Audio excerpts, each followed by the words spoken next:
All right, so we got our carbs off and we had a problem with the stuck air fuel mix needle right here, but we're able to get that freed up with a little bit of heat right here from a little bitty torchy guy.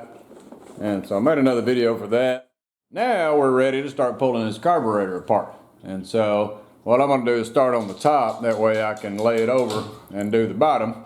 So first off, we gotta get some tubes and things off. We'll get them out of the way. So I gotta go get some pliers and pull these tubes off, and then what we gotta do, the biggest thing, is to keep everything in order. So if I'm holding the carburetors, they go this way on the bike if I'm sitting on the seat, because this side is where the AIS is.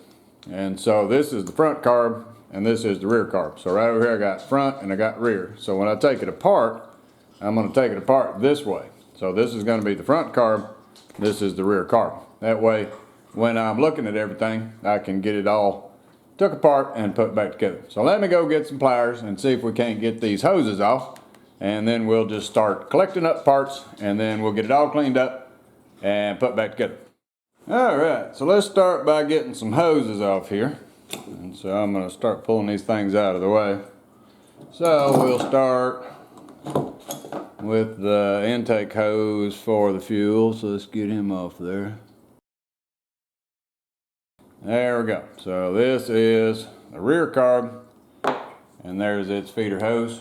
So then we want to do the same for the front carb. Now we got to get the vent hoses off, and I also want to check these little guys right here to make sure they're clean. So I'm going to take it loose right here and then blow through it, make sure none of that filter that's inside of there is going to get sucked down into the diaphragm area of the carb. And like I say, I already loosened all these up. These are really difficult to get off. They don't just come off like this right here.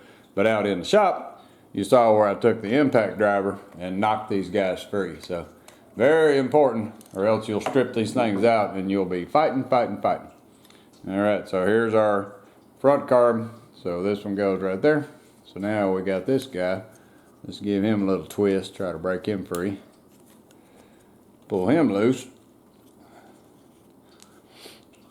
Right there, and then what I want to do is blow through there and see if anything comes out. If anything comes out, then I'm going to have to eat the rest of that out of that little filter right there. So you can see all I get is fuel. So there's a bunch of fuel up inside of it, but I didn't get any black stuff out. Just got a bunch of old nasty fuel. So maybe those are going to be all right. Not going to put anything up inside my carburetor. So then that goes to the front, and we'll figure out how to get all this put back together. So now we can take it loose down here. I'll go ahead and take this one off. All of those look pretty good. They don't have clamps on them. So this is a centerpiece, front to rear, like that. And then this piece goes on that end on the front. So if it's a centerpiece, I'm going to put it right in the center. Alright, so we got all those hoses off. So now we just want to take this one off, and we'll check it, make sure that it's got no restriction on it. Because if these little guys are restricted, or if they're letting the crud get in there, they'll get in your carburetor. So now we'll take him off, and I'm going to blow on him. And there's nothing coming out of him. So that's pretty good. So that goes to the front carb. And then we'll do the same for the rear carb. So now things can get a little bit confusing because they're looking really similar, but you can see that the angles, these point toward the AIS system. So this is still the rear carb. This is the front carb. If you wanted to, you could mark them. On there, you could just take a marker and put F and R. And so this is the front. That way you can just keep up with it. We'll just put it in the throat right there, front. And then back here we'll put an R for rear. The gasoline will take that away whenever we fire the carbs up. Won't have any issues out of that. All right, so up top here, we don't have to take that off because that's just a holder for the choke. And so what we want to do is pop the tops on it. So I already got 2 screws out. This is where we get into the diaphragms. And I want to get all this off because I want to see what these diaphragms look like. So this one goes here. So we got 1 bolt, 2, 3. We just keep them all in order. So now we got those 4 off with our carb facing. This little guy right here can be put in there one way or the other way. One way it fits better on the first gens. I don't know about the second gen. So what I'm going to do is actually take a dot, and I'm going to dot one side and I'm going to dot over here. That way I know which way it goes. And if I clean my dots off when I'm cleaning it up, I'll just put the dots back on.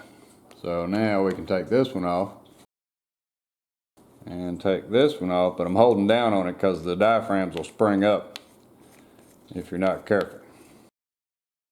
So now this one ought to be free, and with its big old spring in there, it ought to pop up. Let's get something in there. There we go. So now we got it freed up. And it's all sticky from all of its stickiness. Somebody had glued it down.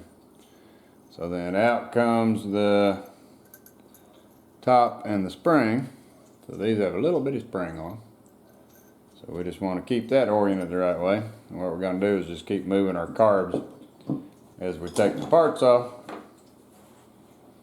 We'll move back a little bit. So then up top we got the diaphragm. And this one, does it have an orientation? There should be an orientation tab on it. Tells you which way it goes. So right here in this corner, there's a little tab right there. It fits in a slot on the top. So what you got to do is carefully, if it's glued in there or stuck in there from all the old fuel, you got to carefully get that diaphragm out of there. There we go. And you can see right there is the little tab. It goes in that little slot right there. So it looks like somebody's glued this one down, or that's just some jank nasty gas that's been in there. And so then with everybody freed up, you can take the slide out. So it's important to orientation. It looks like it could fit that way or that way, but that little tab tells you which direction it goes in there. So there's our slide. Everything looks good on our slide. And that spring holds the needle in, so no issues there. If we put our spring back in right here and hold down on it a little bit, that's what keeps that needle from popping up. See, the spring holds it down. So we're in good shape there. Put our spring back on, and then I want to check our diaphragm. We don't see any holes, so everything looks good there. And hold it up to a light and look for pinholes. But I don't see any pinholes in it, so I think we're good. So there's our diaphragm. So we got that part done, except for down in here we need to pull this whole centerpiece out, but I'm going to do that in a minute. I'll go ahead and take the other one apart and take the other diaphragm out. That way we got those protected.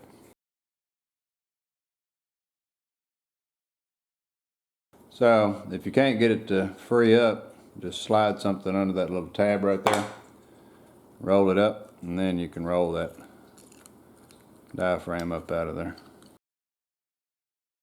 Alright, so the only thing left up top is we've got a couple of jets right here and here, and then we got to take the slide out. So I got to go get a little Torx head that has the little pin inside of it, and I got some of those. You might have to buy some. I'll show them in a minute.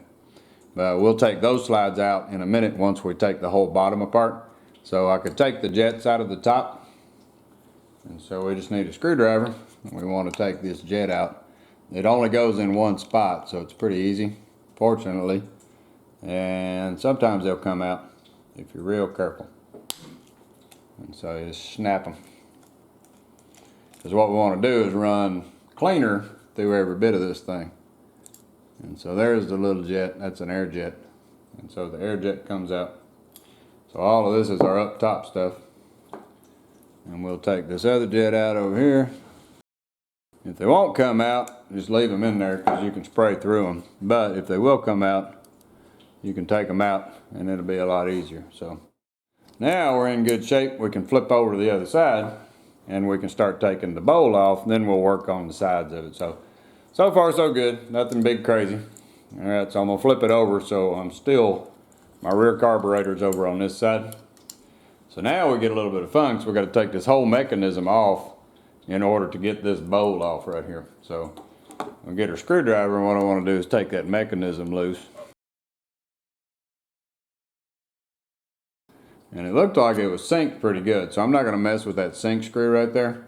I'm just going to take it out like it is. So we got all of that took loose, and so now what we want to do is flip it over so we can get to the bowl. And so what I got to do is get it flipped up a little bit like that. I'm going to try to leave the linkage together, so you just flip the whole thing over like that, and then it should give us enough room to get this bowl off. Then we can just flip it back down once we do our cleaning inside of there. So I'm going to try to keep them together. If you had to, you can take them apart and take the mechanism out, but just for cleaning, unless you're really going to do like they were nasty, then this is all you need to do to get the bowl off. So now we can take our bowl off.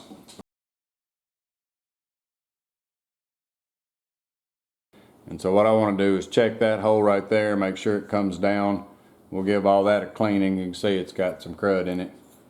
So there's our bowl. Alright, so for the bowl, we got this guy out of the way enough we can get to the jets. So I want to take the floats off because I'm going to replace that little float seal. So I got a little pin punch that I can knock on the end of that with. If you don't have a little punch, you can use a tiny little nail and thump it, but the punch is a little bit heavier, and so it tends to knock a little bit better. So we just want to set that right in the center of the pin and give it a little pump. Like that. And then you can see that it slid out of there. So now it's freed up. So to put it back in, you just push it all the way back in. So now we want to pull the pin out, and we want to pull the floats and the old needle, because I'm going to need to replace that needle right here. So the needle just hangs onto it, and it'll slide off the tab for you. You just got to put the other one back on it. Sits up on top right there. Doesn't matter the orientation of the little needle, except for some of them have wings like this one, so you want the wings inward. That way it's free more toward the outside, but it just clips on top of that little clip right there.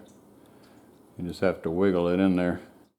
And now all we got left is the filter that's on the inside there. So we got to get the filter out, and then we can take our jets out, take this jet off. We'll be able to push that part that was on the other side, push it out, because there's an O-ring in there that sometimes goes bad. And when that O-ring goes bad, then you're going to get bypassed. So first we'll go ahead and take this little guy out. So he's held in with a little screw.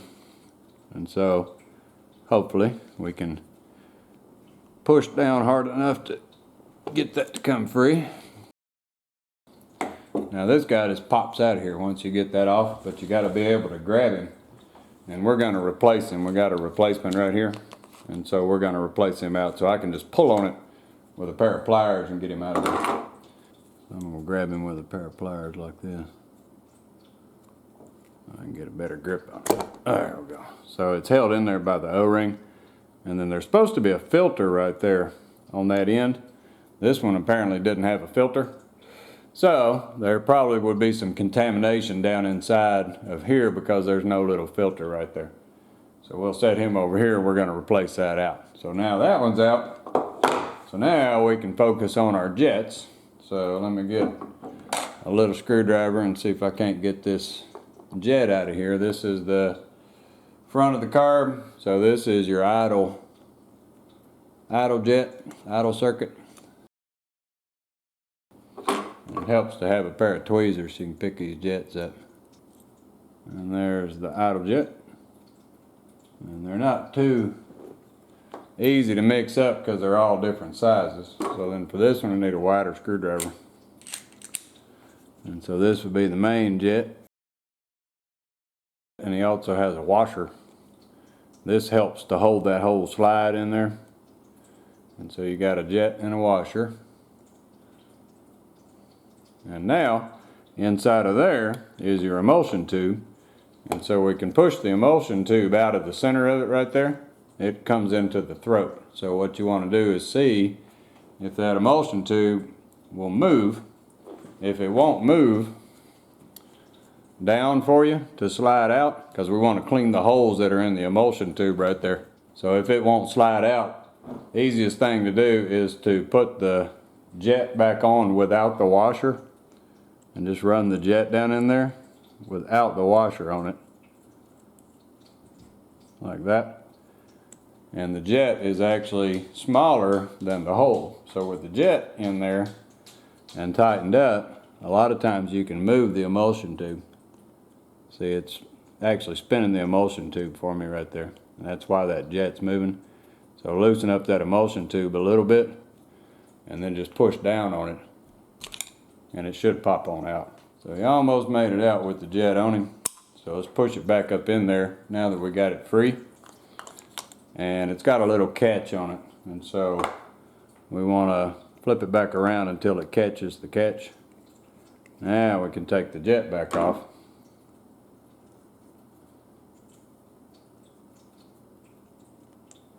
Right there with the washer, and now we can, the emulsion tube is pushed down enough that we should be able to just push it out of there real easy without messing up the threads.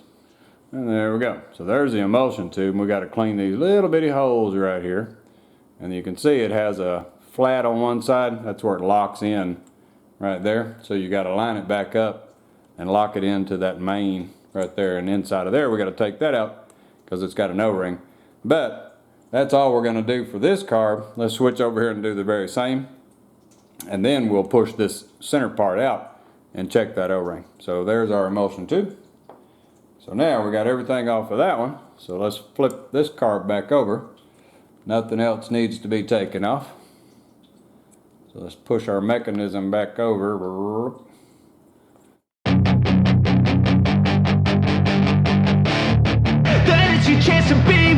Hey kid, don't ever let them get inside your head. They'll tell you what to do in life instead of everything you know that you could get. Don't let them guide your life towards regret. I'll fight for what I love with every breath. My past is filled with things I won't forget. I use them all to push me to my best. So treat the worst of times just like a test. If only I could go back in time, I'd tell myself that everything will end up alright. Just push yourself, test yourself, figure out what you like, and find your limits, don't be rigid, always work towards a prime. Surround yourself with open minds, people can change your life. A few friends with intent can help you feel alive. Find a passion, take some action. So now we can take these off, or we can switch to the side. So while I got it laying sideways, I'll go ahead and take these off.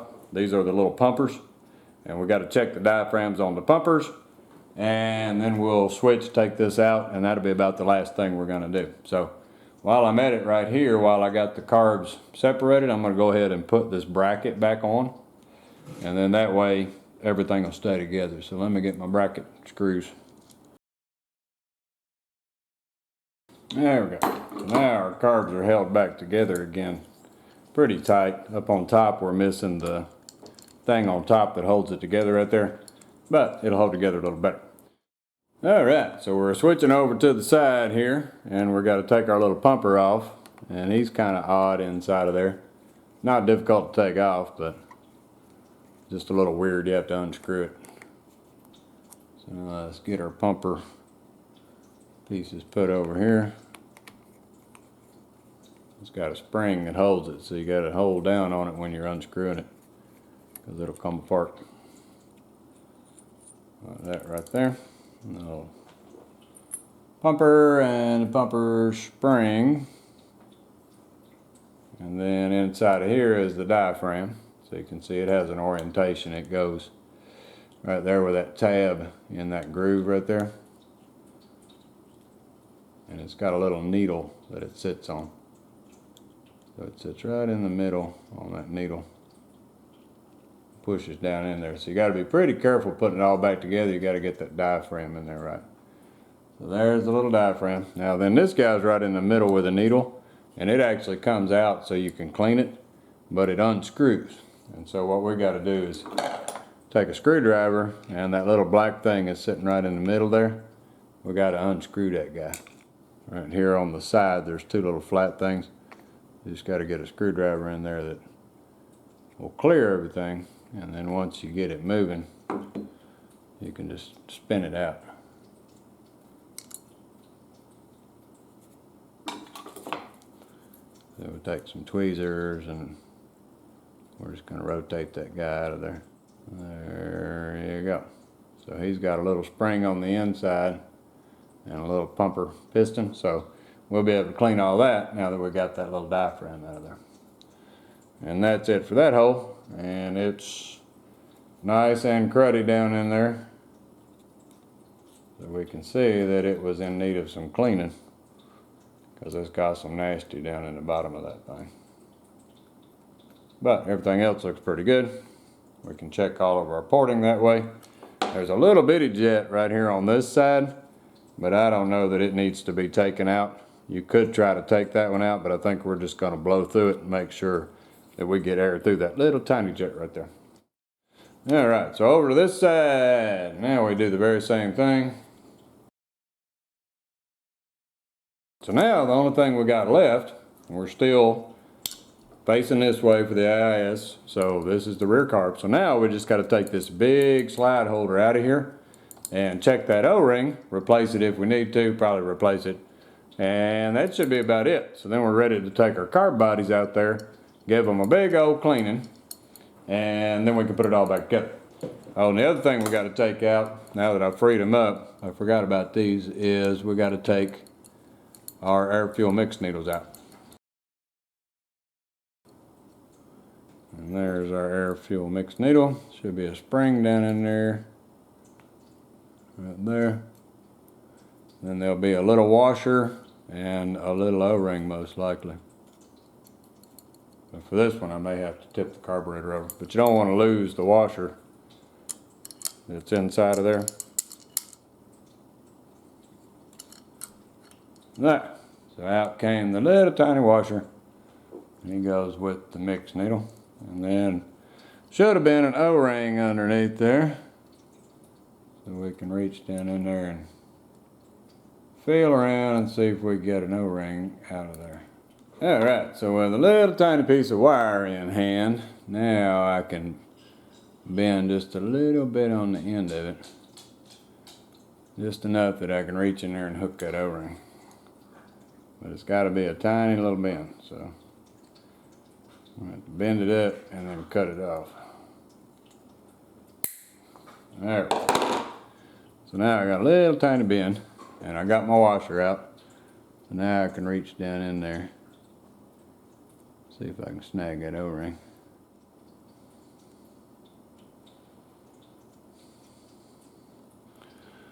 There we go. So out comes our little squashed O-ring. So we got to replace him. And they're important because they're the seals. So the O-ring goes in first, and then the little tiny washer protects the O-ring, and then the spring. Because if you don't have the washer in there, the spring's just going to chew the O-ring up, and you're going to get a bypass. So it's going to leak out of the carburetor. So that's what we got in there. Now we just got to do the same thing for the other one, and we'll have those two guys out of there. So let's take this one out.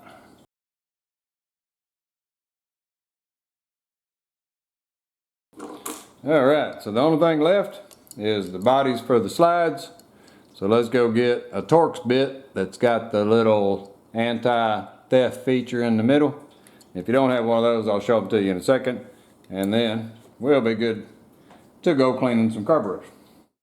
Alright, so last on the list is the two slide bodies. And so what it's got is a little Torx thing, and it's got the anti-theft on it. They don't want you taking that out of there. But it has got a little O-ring in there. And so what we got to do is find the right Torx head that fits that little sucker. And we got to get him out of there. And in case you hadn't ever seen them, they looks like a regular Torx head bit, but it's got a hole in the middle. And you can pick them up at the hardware stores and places, or auto parts places. And so now what we want to do is carefully see if we can slide that little fella out of there. Let me see if I can get it over this way. Won't be able to see it on the camera, but I'm a lefty. I may have to go get a ratchet. Alright, so we'll try with a ratchet, because they're actually pretty hard to get out of there.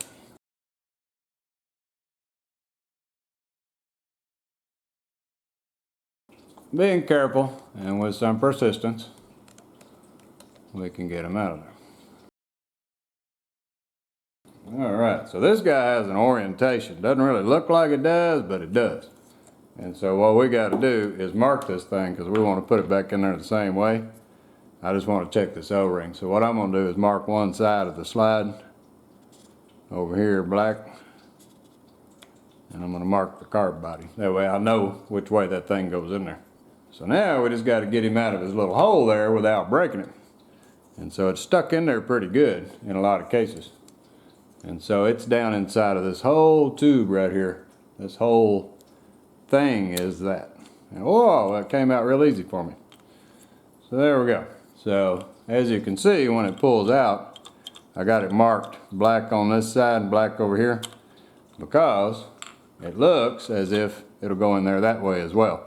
All I'm going to do is change these two O-rings, because you can see that O-ring squashed and it needs to get changed out, because it's got a hole in a certain direction, and that hole lines up with a hole down in here. So if I put it down in there, this little hole lines up this side. There's no hole on the other side. So when it goes down in there, that hole lines up to this port right over here. You can see this port coming off the side. There's a little hole right inside of there. So you got to line that hole up with this hole over here. That's why it's important not to flip it around. So knowing that, you got to make sure you put it in there right. So there we go. So we got him out. Now we just got one more to do. So that one goes on that side. So now we got to do is try to get this guy out here. Even when you feel low, you can still go. Even when you feel slow, you can still go. Even when there's no hope, you can still go. I never answer to no. There we go. So now we just got to push this guy out. So hopefully we'll have the same success we had with the other one. I'm surprised it came out so easy. And it pops out of there. So we're just going to give it a little pump.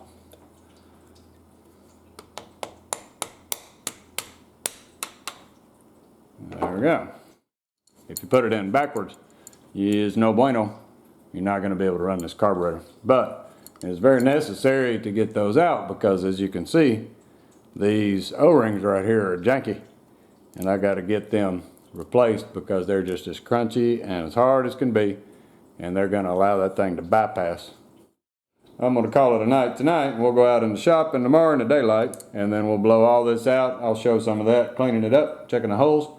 And then we just got to reassemble everything, change these O-rings out, change the little baby O-ring out for the air fuel mix, change out our gasket and our float block off, and we'll be ready to go.